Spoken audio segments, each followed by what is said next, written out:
Hi everyone, this is Ross with DIY on the House. I want to introduce you to the 1045 blue filter housing.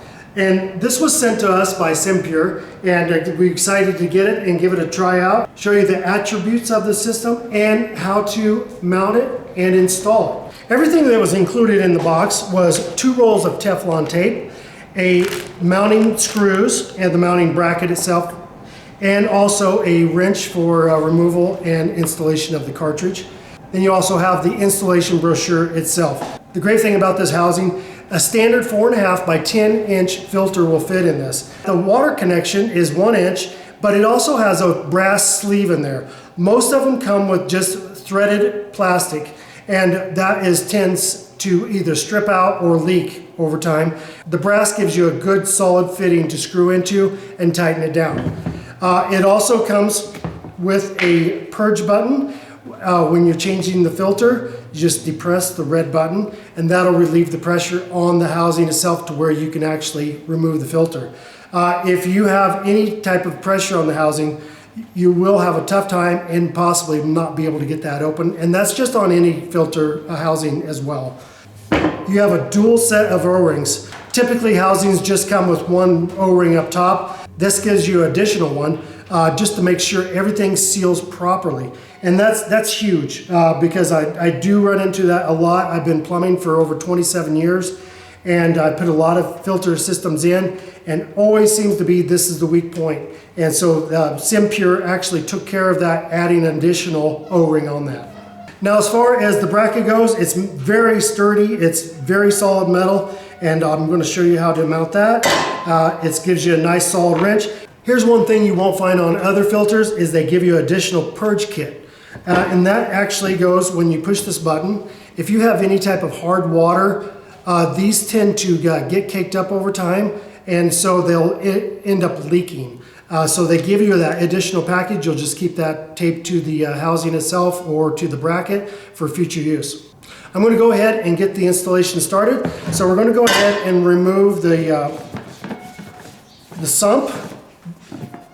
Get that set off to the side, put that upside down, and make sure that's a clean surface. Now you've got the in and the out on the housing itself. The red button will indicate the inside.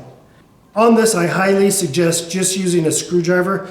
If you use any type of impact wrench or screw gun, that will end up stripping these threads out, and you don't want that. So we'll just go ahead and take our Phillips screwdriver, and we'll get these started. And it's fairly easy just to get them started in the plastic. They may go in a little bit crooked, but they'll end up correcting themselves as you're bringing them in. Now that they're all snug, we're going to go ahead and work on our fittings. You can use PVC, CPVC, PEX fittings. You can use shark bite, and you can just use standard 1-inch nipples to screw into here if you're using flex lines on it. I'm going to go ahead and use PEX. I'll go ahead and get those started. Okay, so I have 2 1-inch PEX adapters. Those will screw into each side. So we'll go ahead and use their tape. And you'll want to go clockwise on the taping of these. And the reason you want to go clockwise is when you're screwing these in, you want to make sure that the tape isn't unwrapping itself. You want to make sure the tape is actually binding in and seating itself into the thread. So I'm going to go ahead and get these taped. And I'm going to run about 10 wraps on these.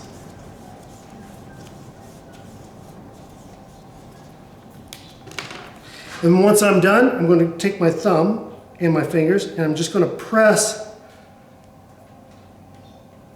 that thread tape into the thread. So now I have a nice, even, now the tape is loose, it's all pressed into the fitting, and I'm going to go ahead and get that screwed in.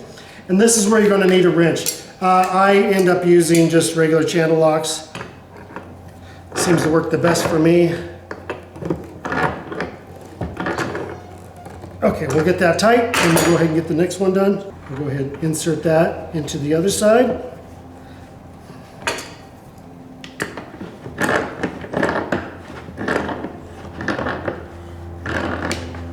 Okay, now that we've got it tightened down, I'm going to bring my pliers on one side and the other and make sure that we're good and tight. And there we go. Okay, now that we have our fittings on, I'm going to go ahead and install it on the wall and show you how to do that. When installing large canister systems like this, you'll definitely want to have some type of a solid base. I went ahead and installed a piece of plywood against the wall. It's got this screwed to the studs. If you're going to be just anchoring into drywall, make sure you use probably the largest drywall anchors you can get. These housings sometimes can get a little tough to get off, and that's just the nature of the beast. But if you install it on a good solid surface, you won't have any problems at all. Okay, I'm going to go ahead and pretty much mount mine center-ish on this wall. You will need to grab some screws, ones with a flange on them or a washer, so they won't go through the bracket itself. I suggest pre-drilling the holes in the wood if you're using that. Make sure everything's nice and square, and that when you're pre-drilling the holes, it's a lot easier to tap in the screws.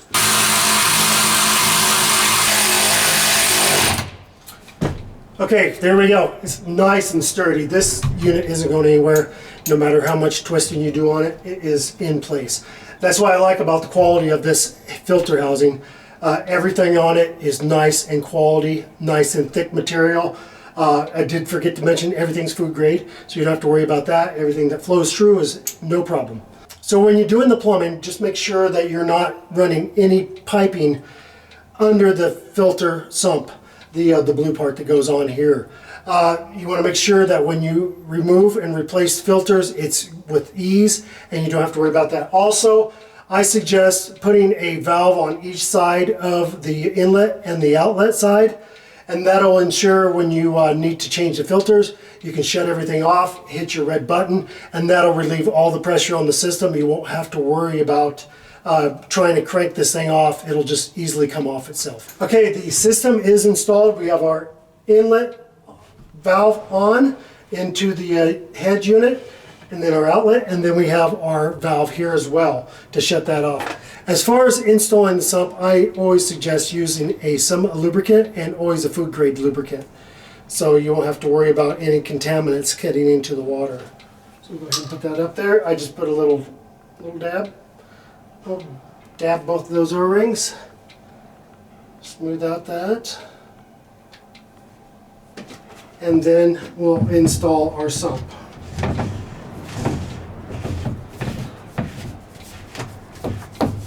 Okay, once you get to a certain point, you're going to feel it stop. You're going to take your wrench. And this is where you're not going to go crazy with it. You're just going to stop at a decent amount of pressure, because that is definitely got a seal on it. And then you're going to slowly introduce water to it, and you're going to let that fill up. Sometimes you can also, if you want to let it fill up, you'll want to depress that red button and let air escape from the sump. And once that's done, you can go ahead and go full on, and then you can slowly open your outlet valve. Okay, so there you have it. That's the installation of the SimPure 1045 water filter housing.